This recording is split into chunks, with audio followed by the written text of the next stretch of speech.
Teori kedatangan Islam di Nusantara. Situasi dan kondisi seperti ini memaksa para pakar untuk memunculkan teori-teori dalam kaitannya dengan proses Islamisasi dan perkembangan Islam di Indonesia. Paling tidak ada 4 teori dimunculkan, yaitu teori India, teori Arab, teori Persia, dan terakhir teori Cina. 1. Teori India. Penggagas dan pencetus utama dari teori India adalah Pisnapel, seorang profesor bahasa Melayu di Universitas Leiden, Belanda. Dia mengatakan bahwa Islam datang ke Indonesia Nusantara bukan berasal dari Arab, tapi berasal dari India, terutama dari pantai barat, yaitu daerah Gujarat dan Malabar. Sebelum Islam sampai ke Nusantara, banyak orang Arab bermazhab Syafi'i yang bermigrasi dan menetap di wilayah India. Dari sana selanjutnya Islam menyebar ke Indonesia Nusantara. Teori tersebut kemudian direvisi oleh Christian Snodgrass. Menurutnya Islam yang tersebar di Nusantara berasal dari wilayah Malabar dan Coromandel, ibu kota yang berada di India Selatan. Setelah Islam berpijak kuat di wilayah tersebut, penduduk yang berasal Dachan bertindak sebagai perantara dagang antara negeri-negeri Islam dengan penduduk Indonesia. Selanjutnya orang-orang dari Dachan dalam jumlah besar menetap di kota-kota pelabuhan di kepulauan Indonesia untuk menyemaikan benih-benih Islam tersebut. Baru setelah itu datanglah orang-orang Arab yang melanjutkan Islamisasi di Indonesia. Orang-orang ini menemukan kesempatan baik untuk menunjukkan keadaan organisasinya, sehingga mereka banyak yang bertindak selaku ulama, penguasa agama, dan sultan yang sering bertindak sebagai penegak pembentukan negeri-negeri baru. Alasan Snodgrass bahwa Islam di Indonesia berasal dari Dachan adalah adanya kesamaan tentang paham Syafi'iyah yang kini masih berlaku di pantai Coromandel. Demikian pula pengaruh Syiah yang masih meninggalkan sedikit jejaknya di Jawa dan Sumatera, yang dulunya mempunyai pengaruh kuat sebagaimana kini berlaku di India. Snodgrass yang menyebutkan bahwa abad ke-12 sebagai periode yang paling mungkin dari awal penyebaran Islam Nusantara. Pendapat bahwa Islam Indonesia berasal dari anak benua India juga dikemukakan oleh J.P. Mokuite yang berkesimpulan bahwa tempat asal Islam di Nusantara adalah Gujarat, India. Pendapat ini didasarkan pada pengamatan Mokuite terhadap bentuk batu nisan di Pasai yang berangka 17 Zulhijjah 431 Hijriah atau 27 September 1297 Masehi. Dia juga mengamati bentuk baru nisan pada makam Maulana Malik Ibrahim wafat 822 Hijriah atau 1419 Masehi di Gresik, Jawa Timur. Atau bentuk batu nisan di kedua makam tersebut sama dengan batu nisan di Cambai, Gujarat, sebelah selatan India. Dari fakta ini, Mokuite menginterpretasikan bahwa batu nisan di Gujarat dihasilkan bukan hanya untuk pasar lokal, tapi juga untuk ekspor ke kawasan lain, termasuk Jawa dan Sumatera. Hubungan bisnis ini memungkinkan orang-orang Nusantara mengambil Islam dari Gujarat.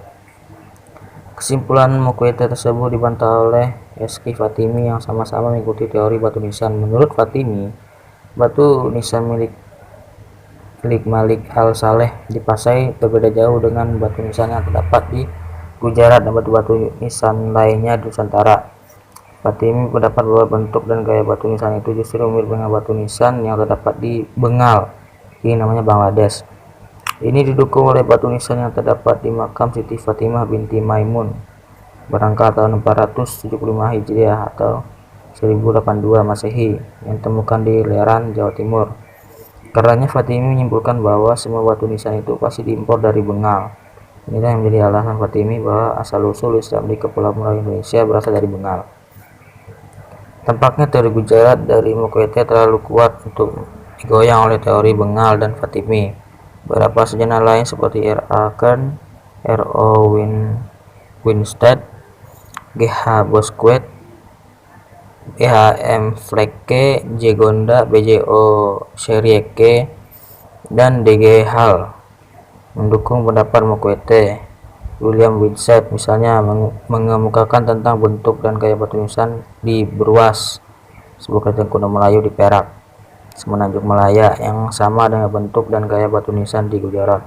Karena semua batu nisan di Pasai, Gresik, dan Bruas diimpor dari Gujarat. Winstead pun menyimpulkan bahwa Islam pastilah dari sana. Srieke, seorang sosiolog Belanda, juga mendukung teori tersebut dengan menekankan peranan penting yang dimainkan oleh para pedagang Muslim Gujarat dalam perdagangan Nusantara dan sumbangan mereka terhadap penyebaran Islam. Teori Gujarat sebagai tempat asal Islam di Nusantara dipandang mempunyai kelemahan oleh Morrison. Alasannya, meskipun batu-batu nisan tersebut berasal dari Gujarat atau Bengal, bukan berarti Islam berasal dari sana. Dikatakannya ketika Islam bisa Samudra Pasai yang raja pertamanya wafat 698 Hijriah atau 1297 Masehi, Gujarat masih merupakan sebuah kerajaan Bocorak Hindu. Baru pada tahun berikutnya, Cambai, Gujarat ditaklukkan oleh kekuasaan Muslim. Itu artinya jika Islam di Indonesia disebarkan oleh orang-orang Gujarat, pastilah Islam telah menjadi agama yang mapan sebelum tahun 698 Hijriah atau 1297 Masehi. Atas data tersebut, Morrison menyebutkan bahwa Islam di Nusantara bukan berasal dari Gujarat, tapi dibawa para pendakwah Muslim dari pantai Coromandel pada akhir abad ke-13.